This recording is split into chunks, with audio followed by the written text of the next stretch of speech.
Okay, so recently in the news, whether you watch a lot, whether you watch it occasionally, or even if your only source of news is from your homepage on your email, it's been hard to avoid that the issue of gun control is becoming big again in the country.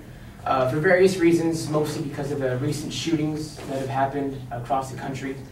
Now there's, both sides have valid claims. That one side is saying that a decrease in guns will lead equal to a decrease in violence. However, others are claiming that no, by getting rid of guns, you make people more vulnerable.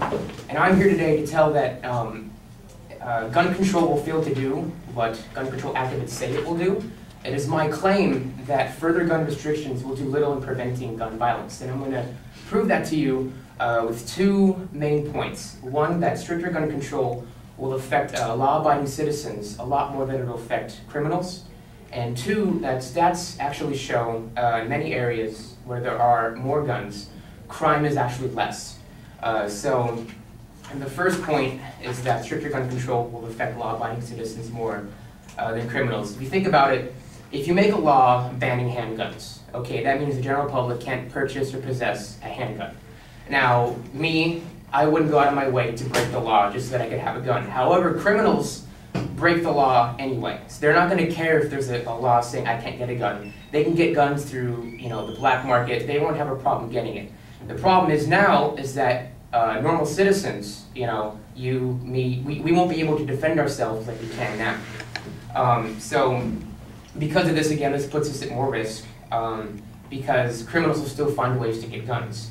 Now, Bobby Saxton is a writer for the Daily Californian. He writes, because no law can truly prevent criminals and psychopaths from obtaining and using guns, attempting to prohibit law-abiding citizens from having the ability to defend themselves from these criminals is not only morally incomprehensible, but will likely only worsen the problem of gun violence. So this quote shows that if you take a manner of defense out of the hands of innocent people, it just makes crimes like robberies, murders, even rape easier for criminals to do because they know that the people they're targeting aren't as better equipped to defend themselves.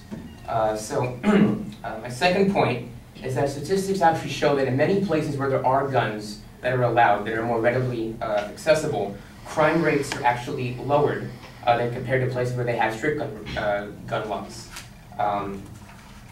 So, for example, from Breitbart.com, Mary Chastain wrote an article, and in this article she gave stats of the state of Virginia.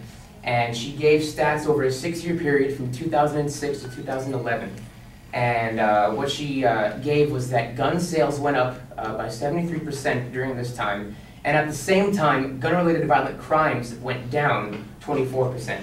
So with this correlation, it shows that at least in this area of Virginia, when guns became more prevalent in the area, when the public had more access to these weapons to defend themselves, crime actually decreased instead of increasing.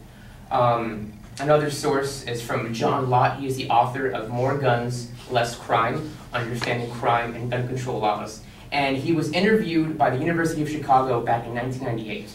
And during this interview, he gave his results from a 18-year study, which he did from 1977 to 1994, sorry. And he concluded that for each additional year that a concealed gun law was in effect, murder rate declined by 3%, rape fell by 2%, and robberies as well fell by over 2%. Now, this isn't just from a couple isolated incidents from around the country. This was from all 3,054 counties in the US. So he compiled a lot of data to prove that in areas where there were more guns, where there were or the people there were able to defend themselves by purchasing these firearms, crime was actually lower than places that had higher gun restrictions. So, these stats just go further to prove my claim. So, to sum everything up, if gun restrictions are put in place, it makes it harder for just average citizens to defend themselves.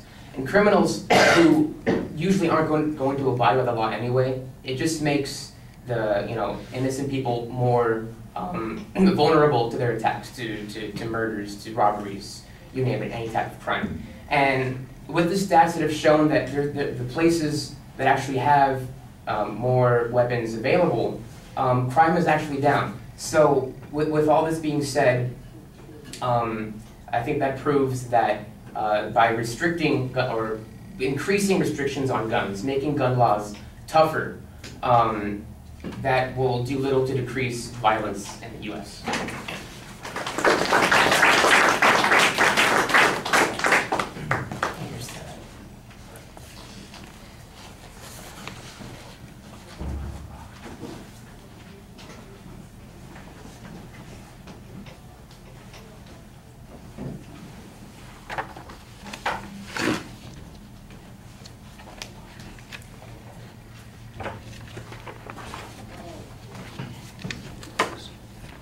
Is this the Nick or is this the... No, no.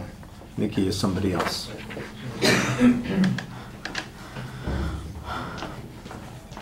All right, well, we got a reference to current events. That's fine. You've got a very clear statement of your claim. The supporting points are pretty well laid out. I'm a little dubious about the argument about banning handguns as your hypothetical on that first point. I think that most gun laws don't really try to do those kinds of things, and so using that seems a little bit not quite a straw man, but definitely an overstatement of the argument. I do think, though, that if you wanted to make that argument, you could use some better examples of places that have, in fact, restricted access to handguns and see what the results have been in those places, and I think that that would make your first point a lot stronger. I thought you had an okay explanation of what's going on that first point, and some hypotheticals, like I said, with a little bit of testimony to go along with it, although I think the testimony needed to, there's nothing wrong with the quote that you had, although I'm not sure why that person is particularly authoritative on that particular point. I thought the second point was much better developed in terms of evidence. You had good source citations consistently on both points, so I thought you did a good job on that. The second point had clearer statistical information and illustrations. You've also got that Virginia example to give us some sense about how this is in fact helpful to have high levels of ownership of guns. And I thought, like I said, that the second point was a little bit more developed. Presentation is pretty solid. I'd get the hand out of the pocket if I could indulge, ask you to indulge us a little bit that way and perhaps gesture a little bit. But that wasn't a big deal. I thought that you did a good job engaging the audience and speaking pretty effectively there. All right.